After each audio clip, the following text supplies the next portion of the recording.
Hi everyone, welcome back to another video. It is currently Monday afternoon and I've had a pretty chill day. Mondays are usually my days off after doing heaps of filming and editing on the weekend. But I wanted to get out here in the garden this afternoon and do a few little things, and I thought I would take you along for a little afternoon gardening session. I honestly don't have too much to do, but I do have a plant that I purchased today that I definitely want to get in the ground. I have a dwarf olive plant here. It grows to about 2 to 2.5 meters high and about 2 meters wide. And I really want to plant this down here at the edge of my cottage garden to create a little bit of a hedge in this area. I'll turn you around and show you what I mean. So this is our little seating area here, and I really want to have it a little bit more enclosed and a little bit more privacy. We do have this screen here, and on here is a star jasmine growing. And then the cottage garden is over here. So I really wanted to plant my olive tree here to have a little bit of a hedge, but as you can see there's still some silver beet and a few leftover cosmos, which I might keep some of the cosmos, but I firstly just really need to tidy up this area and then plant this plant in here. I think this is going to look really nice here and hedge out really well, and I can just trim it to however shape or whatever shape that I want. It's looking really healthy, the plant. I picked this up from my local nursery today, and yeah, this is the tag if you're wondering. I'm not too sure the exact species, but it does grow olives, and I think this is going to be amazing for the cottage garden because I've wanted to incorporate a few more dwarf plants or dwarf fruit trees into this space. And I personally love olives. I think they are absolutely delicious, so I wanted to try this out. And I know olives grow pretty well in this area. They really like our climate. We have a very typical Mediterranean climate, I suppose, where it's not really that cold in winter, and it doesn't get overly warm in summer because we are so close to the coast. So that is the first job today. I also really want to harvest a few things in the garden because we're about to get quite a bit of rain over the next few days. And one of those things is I have a zucchini that is way too large, but I've been keeping it in the garden because I really want to save the seeds from that. So I thought I would show you how to do that. And I also just want to do just a little bit more tidying up in this garden. Keep cleaning it up because I'm trying to just do a little bit here and there to keep on top of everything. So yeah, that is the plan for this afternoon. I thought I would bring you along just for a little afternoon in the garden.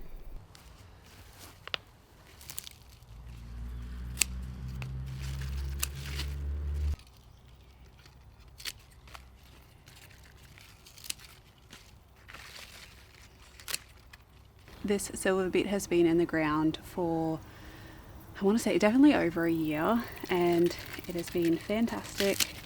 I really prefer to eat silver beet a lot of the time because it just grows so well here and it lasts so long, versus like the English spinach, which is also really nice, but it's more of a quicker crop than silver beet.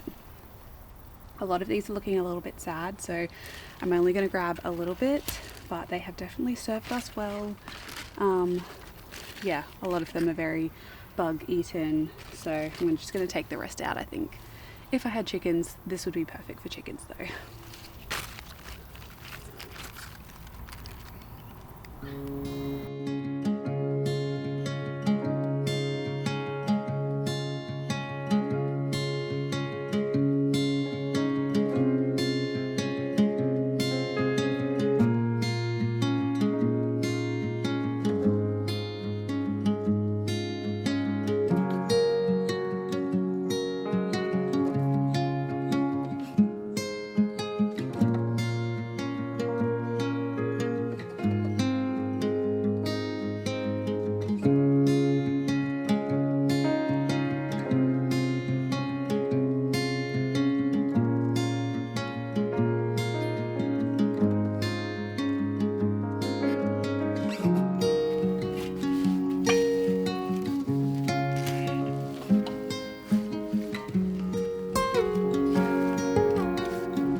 So olive trees don't really need too much nutrients, but I am going to be just covering all bases by adding a little bit of blood and bone into the hole and also some homemade compost as well.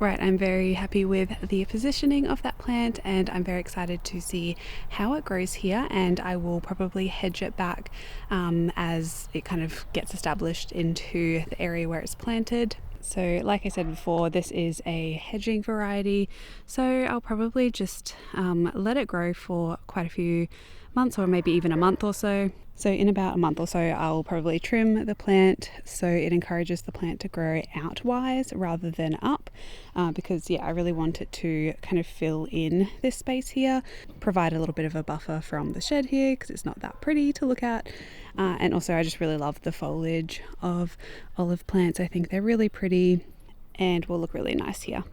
So I think next I'm going to do a bit of tidying up in the garden, just tidy up some weeds, pop my music in so that I can listen to nice soothing music rather than the sounds of dogs and people in the suburb. So I will do the same for you, so you can also listen to some peaceful music while I tidy up a little bit of this garden. And then there's a few things in there that I will also harvest and then save the zucchini seeds. I'll either do that this afternoon or tomorrow morning depending on how much light I have left.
Right, I am definitely out of light at the moment, but I got a good amount of done in, it only took me like half an hour, 45 minutes to do pretty much all of that. It was a lot of weeding, there was a lot to pull out.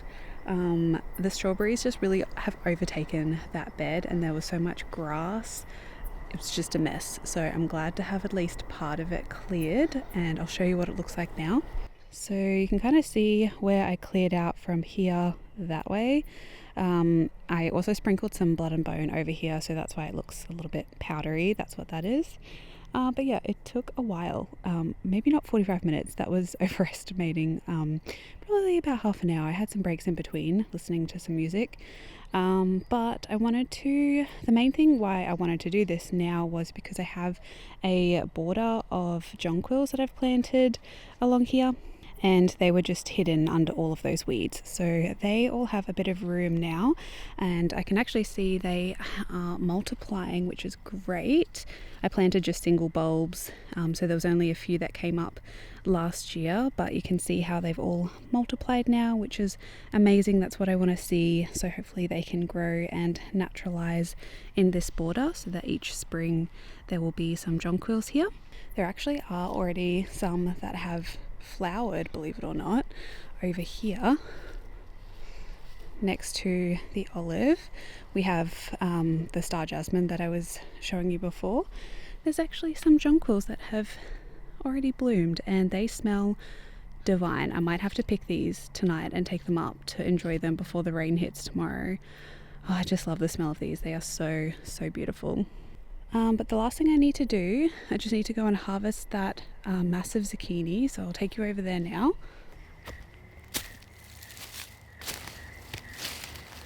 Okay.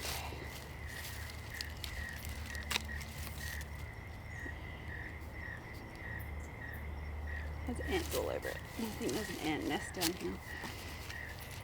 So obviously way too large to be eating. It feels very firm, but this is going to be great to save the seeds from. This is a Black Beauty zucchini, what we grow a lot of.